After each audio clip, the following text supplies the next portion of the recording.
Welcome, you guys. Hey, Gregory. Hey, James. Love seeing you guys already coming into the chat. This was an unscheduled live stream, but I'm thrilled because I love our guests that we have on the show today. But really quick, if you're new here, I just want to let you know that you came to the right location, which is the Outpost Gray YouTube channel, which is in collaboration with Thornton Public Sector.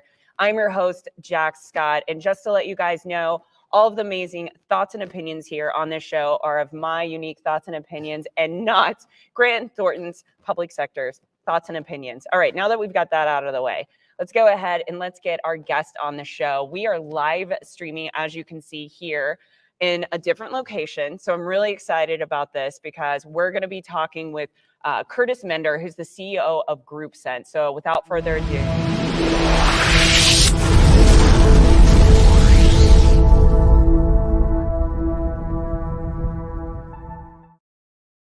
What is up, Kurtis? Hey, how's it going? I'm so excited. You buzzed me, I think it was last night. I was crashing out. We were both crashing out up early, both of us at 5 a.m. And you're like, I'm talking tomorrow. I haven't even looked at my slides. I'm like, what?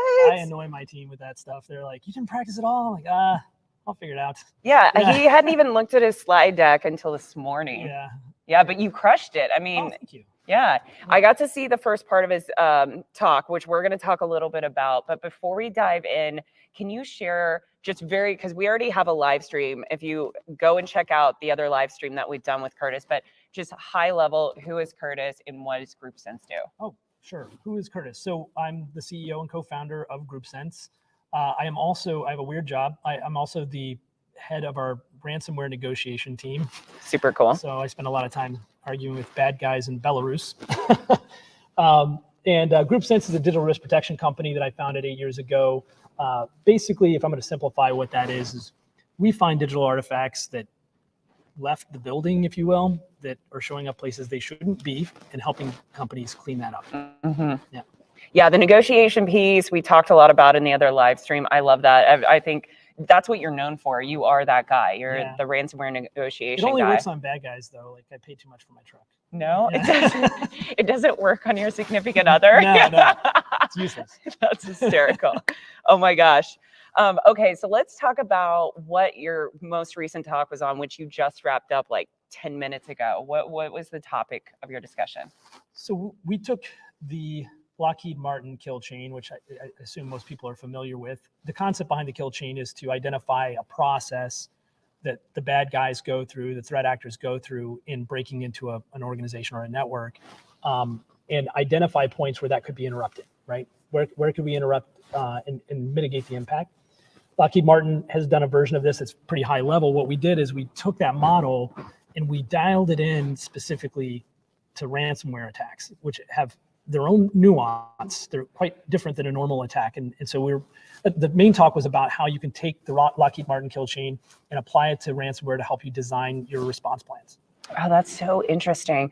So there was the individual that you were up there with was Bryce Webster Jacobson. A lot of last names. Great, brilliant guy. Go check him out. He has a SANS talk as well, and he's going to be coming on the show soon. But there were some things that he was actually talking about on the challenges of the kill chain. Can you highlight some of those? Yeah, well, I mean, it's not so much challenges, but the kill chain is conceptual, and it's also very high level. Mm-hmm. So while it does identify specific phases of an attack, the way those attacks are carried out are not really illustrated in the kill chain. So that's what we were trying to do, is really be more specific. That'll help us build our response plans and our defense plans specifically for ransomware. So how can organizations utilize that kill chain, but also still get really granular in understanding how a ransomware attack takes place? Well, you can certainly use the kill chain that we developed. It's public, so you can look at the process specifically of how the ransomware actors gain access, what they do once they're inside, and how they exfiltrate data, then also how the actual command and control and ransomware malware is executed.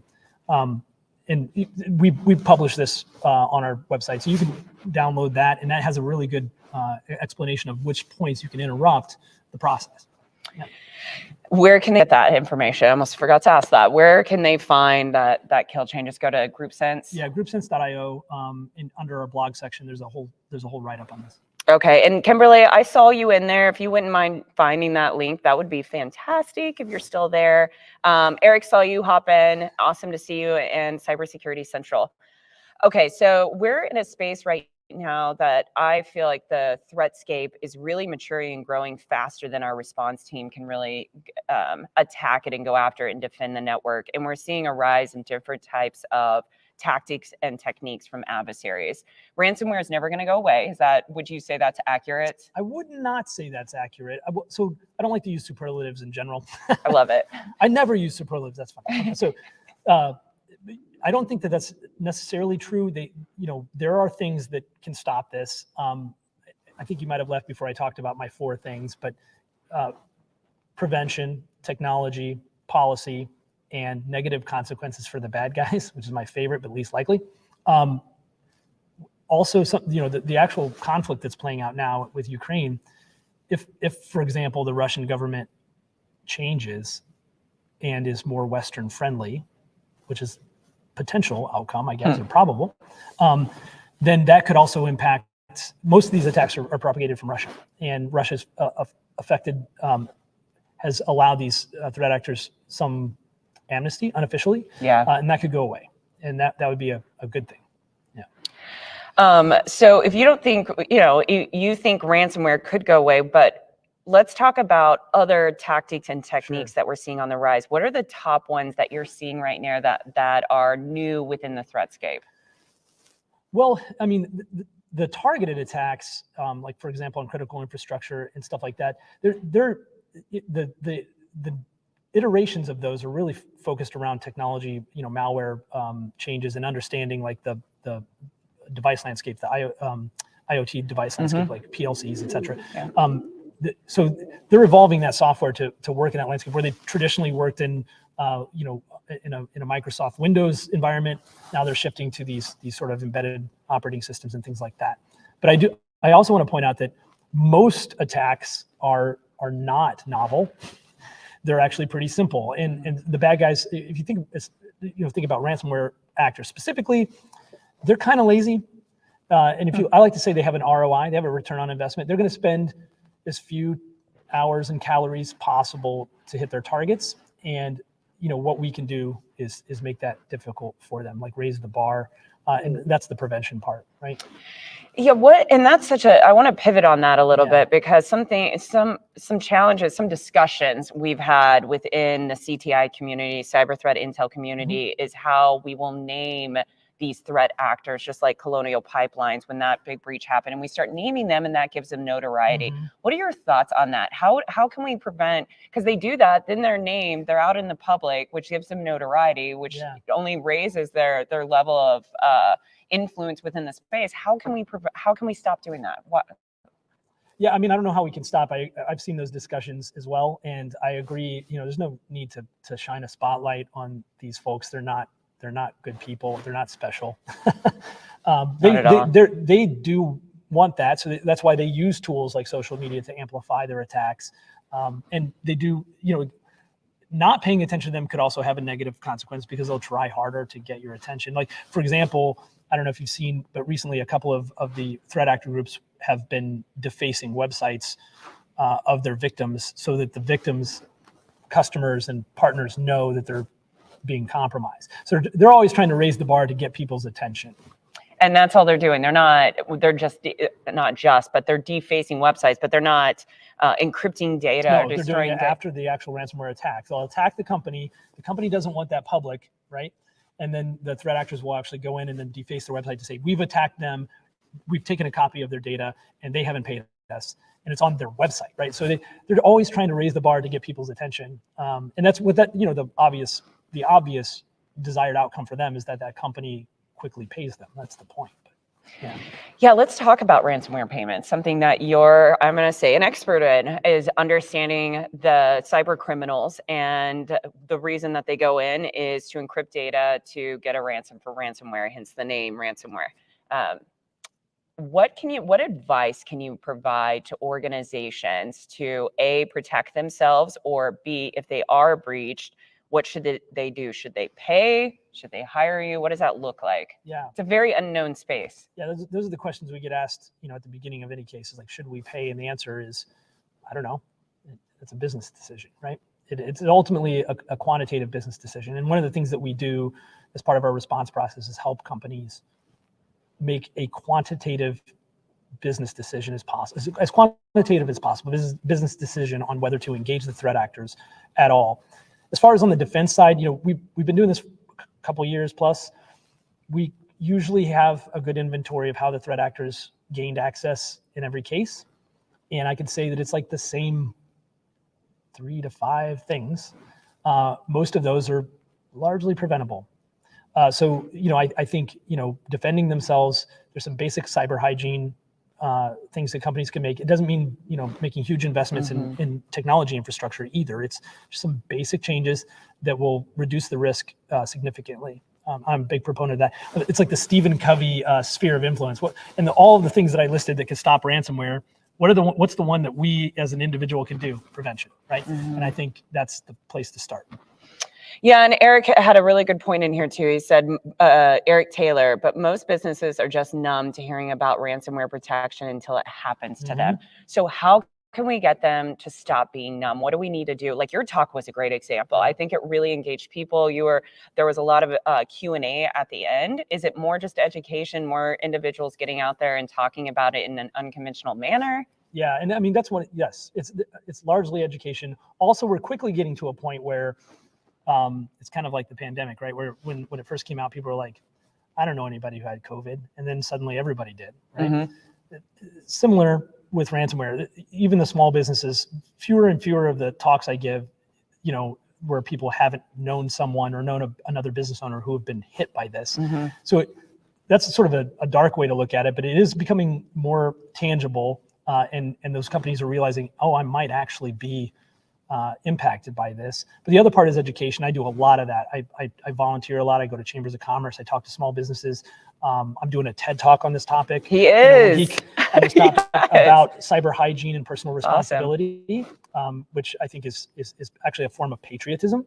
Because if you think about who's the bad guy, who's our opponent? It's a foreign actor from a country that's not friendly who takes a copy of our data. That's cyber espionage, basically. And then they are interrupting our operations, costing us money, stealing our income. People are losing their jobs. So I have a whole talk around how cyber hygiene is a personal and patriotic responsibility. I agree with you 100% on that, especially if you work in this field and you're a cybersecurity professional. Right. Gregory, you may need to provide a little bit more clarity on this, but what are both of y'all takes on double extortion? I think that's a clear question. Yeah. What's your thoughts on that? I mean, it's just a tactic, and it's actually, unfortunately, become standard operating procedure. The one thing I will say about that is, when going back to that business impact assessment that we talked about, the initial impact of a ransomware attack is very obvious. It's operational. You can't use your business. You can't run your business. But a lot of people don't think about the concentric rings of impact around that. One of my friends in the industry coined a term, the ransomware blast radius. I love this term because it's a great metaphor. So yes, the initial impact of a ransomware attack is that you can't run your business. But what about things like they took a copy of your data? That's the double extortion. If they leak that data, who does that impact? Your employees, your partners, your customers, your patients, and what does that do to brand confidence, PR, public relations, things like that? But then other nuanced things like you can't make payroll. Yeah. So if you don't pay your employees for 2 weeks and 15% of those employees quit, what is the cost to recruit and replace those employees? It's hard. It's hard to do that. People don't think about that. Also, employee morale is impacted because people weren't getting paid. Like, what's the cost of that? So there's these concentric circles of impact that people don't think about, and you have to work those into that business impact assessment. One of the buzzwords we're hearing here at RSAC, and it's been around for a couple of years, but I think it's really like in the vendor hall, it's a big buzzword. Everybody is somebody in the zero trust space. So talking about zero trust in ransomware, do you think that if an organization moves away from defense in depth into a zero trust, which is seeming like the end all be all for protection and security, do you think that that will help an organization mitigate the impacts, say they're going to get attacked, mitigate the impacts of a ransomware attack? Or do you really think it just goes back to the basics? Even if you're defense in depth or zero trust, it really still relies on the basics of cybersecurity hygiene. Well, so the first part of your question, I'll say, first, let me say the disclaimer, zero trust is not a product. It's a philosophy. And so you can't just buy zero trust and turn it on, right? Yeah, it's a philosophy. And it does take, to do it well across an entire organization, it takes an investment. But the concept is good, and it would positively impact, ransomware effectiveness in limiting the scope of the attacks and the breadth of the attacks. So certainly, it is a good philosophy. Difficult to implement, but it is a good philosophy. And your second part of your question is, do the basics still apply if you have zero trust? Yes. Yeah. Yeah, they still do. And the basics are the ones we've been talking about for 10 years in cybersecurity. So, the listeners who have been in the industry are probably rolling their eyes. Me too. Especially Eric Taylor over there is probably getting spicy in the background. Right. Yeah. It is frustrating because they're making it sound like zero trust is going to solve all of your problems, but if there's always a new EDR tool that's coming out that's going to solve your problems, and it still boils down to the basics. And if you could provide one, let's say 2 basics that you could give to any organization to help them prevent ransomware, what would it be? So back to the eye rolling. So a lot of the attacks that we're servicing are the threat actors don't really even hack the company. They just kind of log in, and that's because employees use their corporate credentials on third-party sites that are not related to the business, that don't have good security hygiene. They end up in a credential dump. They've used the same or similar password as the one they use at work, and the bad guys have these tools that basically just comb those credentials, look for corporate. They throw out all the Gmails and all the MSN.coms and throw out all the personal emails. They look up the domains, they scan them for RDP and VPN. They try to log in automatically with the credential, and they fuzz the password if it doesn't work the first time. And they just end up logging in. And a lot of times that won't set off alarms at all, because logging into a remote access concentrator with a legitimate credential is normal behavior. And in that case, that zero trust would help there, because that person would have very limited access to the organization. But so that's one, is credential policy. Monitoring for those credential dumps is part of that, is huge. 2-factor, multi-factor authentication everywhere. I know everybody's rolling their eyes, I know. But people don't do it. And so those are some really big ones. Also, stop clicking on things. Yes, don't click. I came up with this metaphor I said in another talk where I said, it's like a stranger walking up to you, somebody wearing a mask. Could be your friend, could be walking up to you and just says, here, eat this. Yeah. It's free. No, you don't eat it. No, you don't. I don't know who that person is. Don't click. Don't click. That is the best advice ever. Oh my God. Kurtis, before we wrap up, if anybody's watching this and they're at RSAC right now and they want to connect with you, what is the best way to connect with you? Well, so you can tweet at me at Kurtis Minder, or you can email me. It's just Kurtis@groupsense.io is the best way. We have a quick question. Kurtis with a K, by the way. Yeah, and I'll drop that down below, and you guys can see it kind of streaming across the bottom right there. Gregory's asking, why isn't password managers a standard? I mean, this is something we just always are talking about, and it's like, why isn't it? It's really dependent on the organization and the policies that are set forth. Yeah, I mean, I've heard the egg in a basket argument against those. I think there's more risk in not doing it than doing it. Mm-hmm.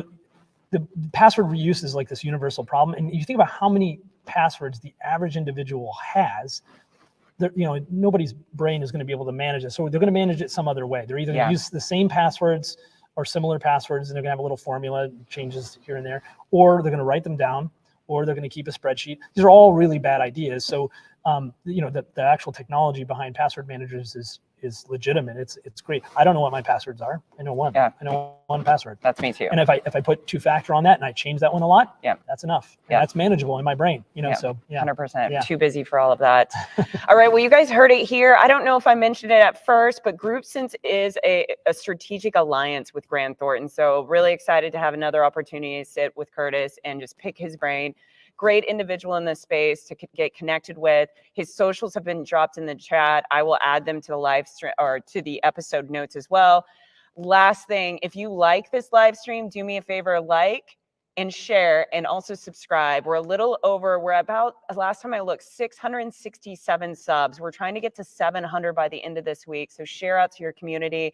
And for everybody that showed up, you guys are the best. This is why I do this. I love my community. Thank you. Thank you, Kurtis. Oh, thank you, Jax. Thanks for having me. Yeah, absolutely. All right. Doing the transition slide. Bye.